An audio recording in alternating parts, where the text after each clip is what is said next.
Yo, I'm Bob, totally blind since birth, into video games and Mortal Kombat especially. So yeah, we're playing as Scorpion, I think, going up against Natara. Action! Oh, we are not playing as. Wow. Okay, we are playing as Sub-Zero. Very nice.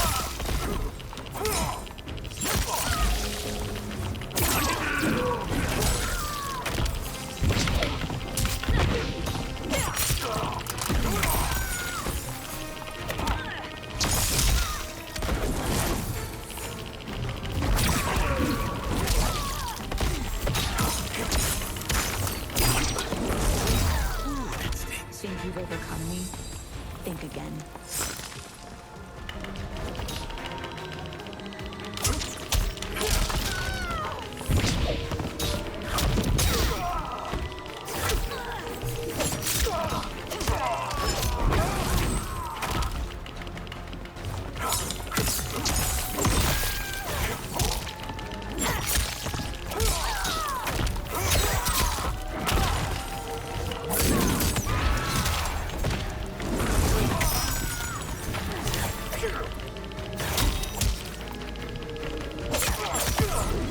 Oh, she's mad.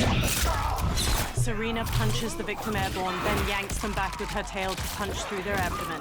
Natara kicks her victim upward, then stabs her claws through their neck. Natara sure screams a lot. Can I get you now? Just let me do my fatal. Ah, well. You will end this day hungry. Telekinetic energy grabs Sub-Zero's legs. Is this? Ermac flies to him. We are charged with defending the fortress. None will escape us. Telekinetic energy grabs Sub-Zero's arms and forces them out to his side. Test your might. Oh.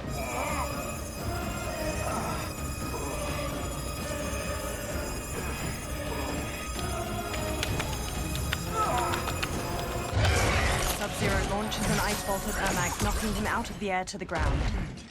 You are Quan Chi's creation. Liu Kang warned about you. I had hoped for the chance to battle your dark magic. Action! And I guess that's what we're going to do.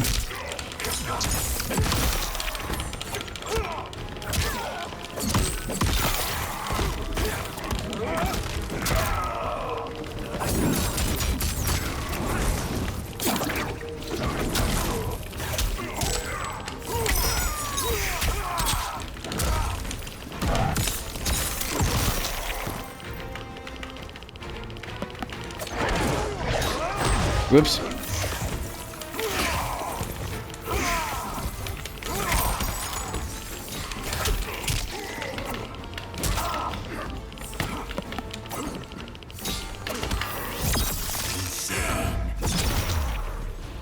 Liu Kang was overly concerned. Your magic does not impress.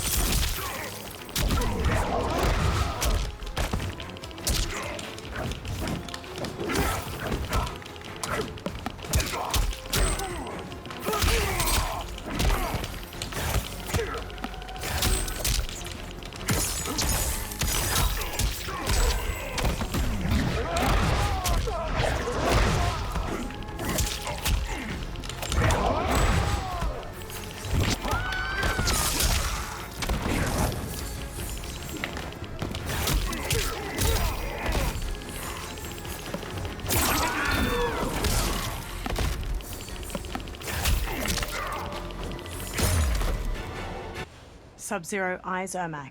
You are not so fearsome. That's what your Scorpion and Scorp cyber run to him. counterpart said. You're both unharmed? We are, brother. Good. After our years of idleness, it pleases me to again face combat. I will be pleased when we complete our mission. They sprint across the fortress. Sub-Zero blasts a trail of ice and slides across it to a wall beside a portcullis. Scorpion and Smoke stand on the other side of it. Sub-Zero peers through the opening, then nods to the other two before sneaking through it with them. They step to an inactive soul stealer, its fused humanoid bones bound to strips of cloth and shaped into a tall spiral. Sub-Zero reaches toward it. Be careful with what you're handling. We have no time for mistakes. Scorpion, Smoke, and Sub-Zero slink away toward numerous other soul stealers. Continue working. I must oversee production of the remaining basins. Quan Chi steps away from cloaked workers constructing a soul stealer. He walks through an enormous archway lined with terracotta soldiers leading into the fortress. Sub-Zero covers the mouth of a guard from behind and impales his chest with an ice dagger before setting him down. That's Quan Chi, the other sorcerer Liu Kang described. Kuai Liang and I will capture him. Stay here. Do not let them activate the Soul Stealers. Quan Chi steps down a corridor hedged in with more terracotta soldiers. Flames flicker in numerous braziers lining the walls and gold coins litter the stone floor. Sub-Zero and Scorpion slowly follow him as he steps through a doorway into another room. Sub-Zero pauses by a heap of gold coins. He picks one up and inspects it in the firelight. He looks past it at mounds of gold coins sitting in the room beyond the corridor. Oh, baby. Sub-Zero and Scorpion look past the treasure at Quan Chi on the other side of the room with multiple women in leather armor and skeletal masks. There will be spoils in this war. Let us win it first, brother. They glance at the doorway behind them, then hurry off as Shang Tsung emerges from it. Smirking, Shang Tsung strides across the treasure room toward Quan Chi and the women. Quan Chi steps to him. Will the Soul Stealers be completed on time, Quan Chi? Yes. Our benefactor's guidance has proven most helpful. If we break it, we'll halt their construction. Agreed. Sub-Zero and Scorpion step out from behind a large ruined door and charge Quan Chi and Shang Tsung. Green energy pools around Quan Chi's hands and he blasts heaps of skulls at Sub-Zero. Sub-Zero smashes his way through them while Scorpion trades blows with Shang Tsung. Sub-Zero and Quan Chi each dodge the other's kicks, then Sub-Zero front kicks him back.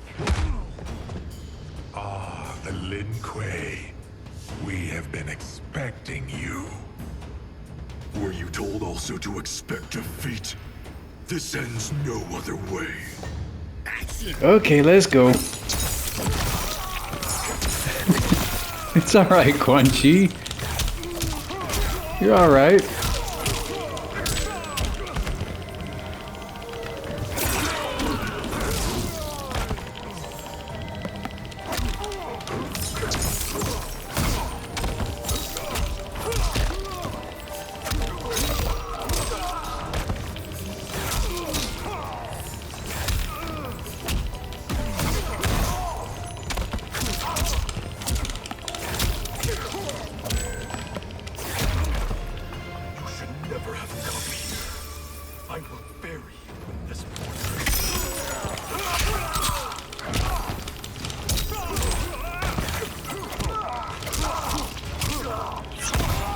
Whoa.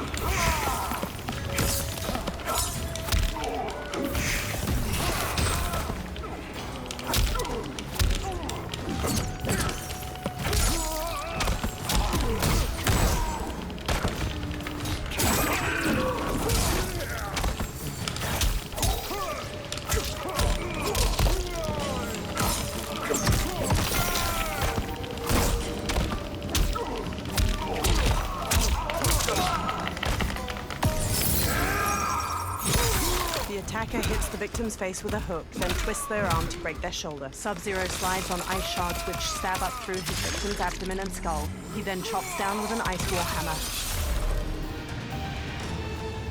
Your failure was inevitable. Scorpion evades Shang Tsung's knife hand strike, then jabs his gut and sidekicks him back. Shang Tsung shoots a fire skull at a giant pile of coins and jewels behind Scorpion, sending it sliding down and burying the warrior. Sub-Zero shoots an ice beam, but Shang Tsung blocks it with a shield of fire. This is so unnecessary. What I can offer you, you won't decline. Unless it's your surrender, I am not interested. Action!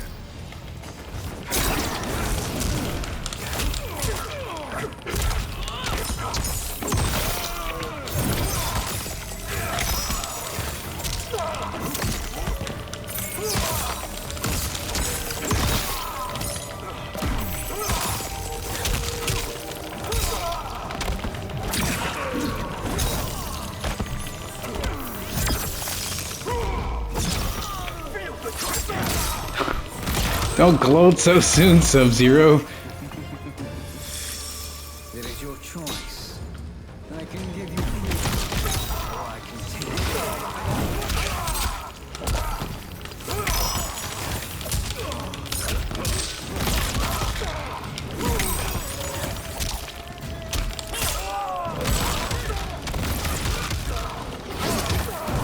Shang? Didn't mean to make you mad.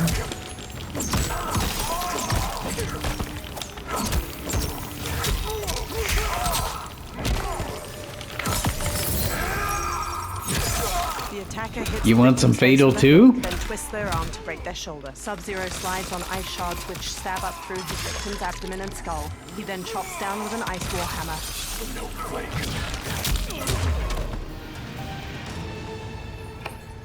I had hoped for a worthier enemy. Sub-Zero steps to Shang Tsung's body and conjures a large axe made of ice. Scorpion watches him raise the weapon, but he stops when guards pour in from the doorway. One shatters Sub-Zero's ice axe with his sword, and another jump kicks Scorpion. Sub-Zero grabs a guard's arm and twists it around so his sword cuts another's throat. Scorpion weaves around one guard's sword, then throws him into a second. A guard bashes Sub-Zero's face with his shield, knocking him down. The guards quickly grab him and Scorpion, then force them to their knees. Shang Tsung staggers to his feet. He dusts himself off, then steps to Scorpion and Sub-Zero. Perhaps now you wish to entertain my offer. How would you know what I value? We're strangers to each other. I know that you wish to break free of Liu Kang's control, to gain your clan unrivaled power. I offer the means to do both. Ignore him, brother. He promises only corruption. Grandmaster, I am sure you're asking yourself, can I afford to trust a man I have never met? But the true question you must ask is, can I afford not to? Sub-Zero stares at Shang Tsung. Gera stands before a giant hourglass and shifts his arms around. Sand weaves through the air, then images of the benefactor and Shang Tsung appear in the bottom of the hourglass. And you were meant for war, to live among kings, not peasants. But since before you were born, you have been conspired against by those who fear how formidable you could become. I am your deliverer, Shang Tsung. Join me, and I will put the realms at your feet. Geras examines her. Who are you? He steps closer to the hourglass. Impossible. Shao, Shang Tsung, and multiple soldiers usher Scorpion and Sub-Zero forward, their wrists bound by manacles. My realm and your clan have much in common. We both feel the pull of Liu Kang's leash. Once Outworld rules Earthrealm, you will be free to remake the Lin Kuei in any manner you see fit. Bihan, don't listen! We must stop them, not— Silence, Kuai Liang. But brother! Obey your Grandmaster. Can you win this war? Soul Stealers are deadly, but they're not enough. You only think so because you don't understand their true purpose. Explain. Emperor Ying built this fortress during one of Earthrealm's most turbulent periods. Enemies beset him on all sides. He built a great army to protect his empire. He built a second one to protect him in the afterlife. This is Emperor Ying's Dragon Army. They enter a vast, icy chamber hewn from an enormous cavern. Hundreds of terracotta warriors surround them on the ground floor and various floors above them. Impressive. But does this history lesson have a point? These statues were constructed and enchanted by the great mages in the Emperor's court. Sub-Zero and Scorpion follow Shang Tsung around a central cobblestone platform to a large wooden chest. Shang Tsung kneels, then opens it, revealing a velvet-lined interior housing a silver crown made in the likeness of two dragons facing each other. Shang Tsung takes the crown, then pours green liquid from a vial onto it. They are animated by fragments of souls. Once alive, they fight tirelessly, unburdened by remorse or pity. Green mist coils off of the crown as Shang Tsung sets it on his own head. Green energy fills the gaps in a row of terracotta soldiers armored, and their faces turn skeletal. They turn towards Sub-Zero and Scorpion, then punch and kick the air in unison. The warriors stop. As our ally, you will be given command of several battalions. Few in Earthrealm could then resist the Lin Kuei. Sub-Zero walks to the row of dragon warriors and examines them. Sounds good. Approaches Shang Tsung and holds his manacles up to him. Two soldiers grab Scorpion as he steps forward. Behind! Shang Tsung removes Sub-Zero's manacles. How could you?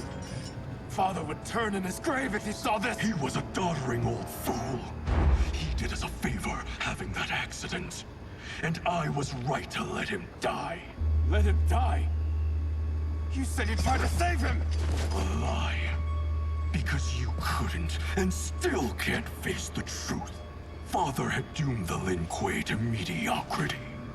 Now, we will achieve greatness. Sub-Zero gestures to the dragon warriors. Scorpion elbows the pair of soldiers holding him back, then hammers General Shao's face before whipping Shang Tsung's head with his chains. He whirls around to Sub-Zero and bashes him to the ground. A soldier grabs him, then Scorpion knocks him down and pummels his head. His chains glow orange as he takes down several more soldiers. Then General Shao swings his axe at him.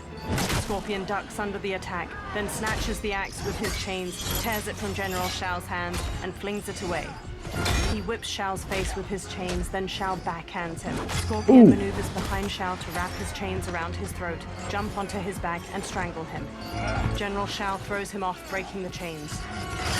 Scorpion gets to his feet as Shao grabs his axe. He is a feisty one. Are you going to blather or make yourself useful? This Earthrealmer must be neutralized. All right.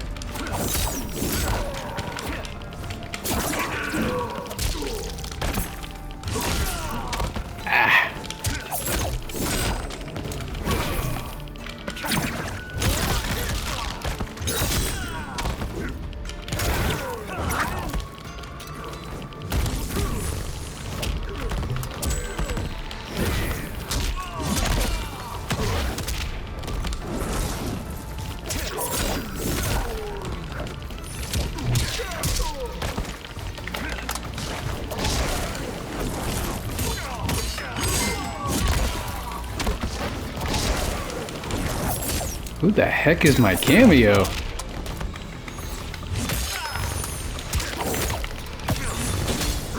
Oh boy. The attacker jabs the victim with 3 strikes, then knocks them away with an elbow to the head. General Shao's axe bashes the victim into the air. He leaps and slams the axe to cleave their ribs apart, then dives to stomp them. He's totally fine. Such fire. It's a shame you wasted it. Oh, go away. Well, actually, yeah, get over here. Don't go away. Never mind.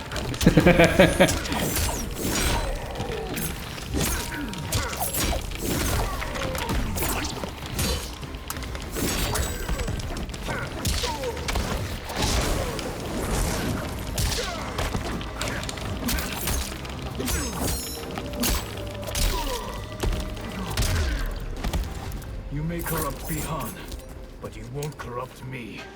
One more round.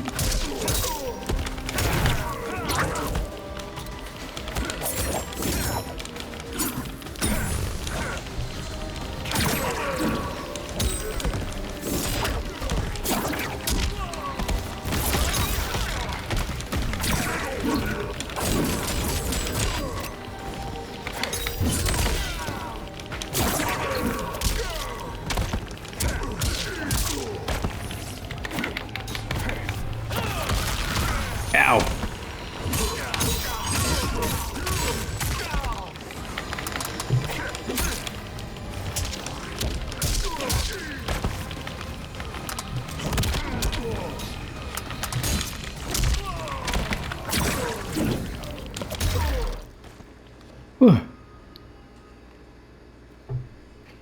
Trophy earned, huh? Task. Do not let Kuai Liang escape. Shang Tsung directs the dragon army with the crown. They charge at Scorpion. Scorpion shoots flames to burn the undead warriors. They disintegrate before reaching him, one with its sword a mere hair away from his face. He sprints out of the tomb of the dragon army, past hordes of unanimated warriors. Bye, guys. Dashes toward the dilapidated castle. He enters the great hall and sneaks cautiously through wood and stone wreckage. He reaches 3 fire pits, where Quan Chi and Rain gather. The duo discusses a pot of melted metal as it pours. Kind of a boring conversation. Pollutants impact efficiency. Like barnacles on a ship's hull, they create drag and reduce speed. I see. As Scorpion slinks past, his reflection glints off of a shield that hangs from a wall, which catches Rain's eye. Rain squints. Unaware, Scorpion tiptoes away. Rain wields his staff and hurls a burst of water at him. Ah! So you've declined Shang Tsung's offer. Yep. I assume your brother has not. The sorcerer tempted him into forsaking his oath. He can be convincing, can't he? Spurning him is a grave mistake. Right, whatever you say, Waterboy. I don't think he liked being called Waterboy.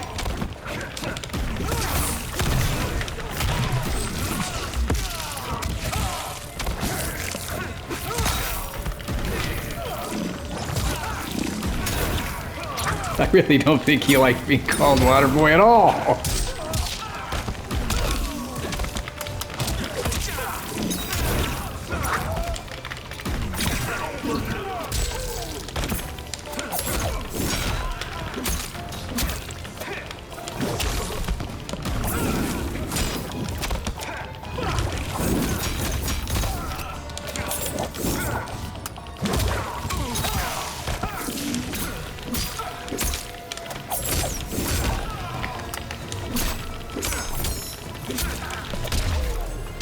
That was kind of close.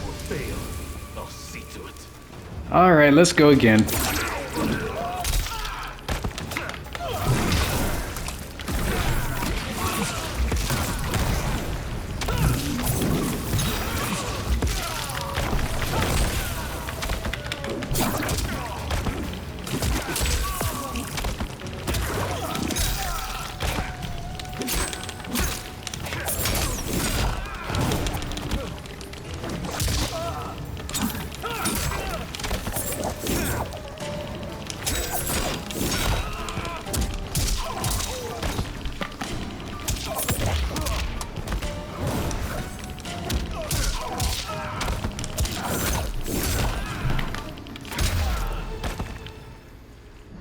Scorpion relaxes and glares. The mistake is yours, Outworlder. Resume. Alright guys, I'm gonna call this a video and I will hear you in the next one. That's a pretty good fight there. Till next time.